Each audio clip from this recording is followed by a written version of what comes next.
ای لحم ضعیف مایل نار مشو، ای لحم ضعیف مایل نار مشو، کاری کن با سقر گرفتار مشو.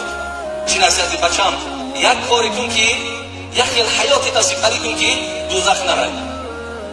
این عادی ساده بچه‌ها هم میشونم، دخترها هم میشونم. بچه‌م خداوند هم دوزخ داره هم بهشت. کاری کن از اهل دوزخ نباش، کاری کن با سقر گرفتار مشو.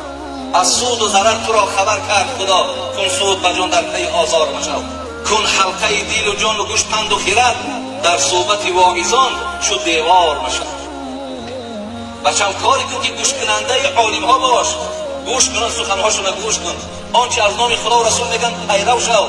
هیچ وقت حرکت نکن که پیش رای واعظه بگیری، کاری نکن که دروازه دعوت ببندی، زیرا بچه‌م کسی بس دروازه هم چپشید، نام نسبی او هم چپشید، خودشم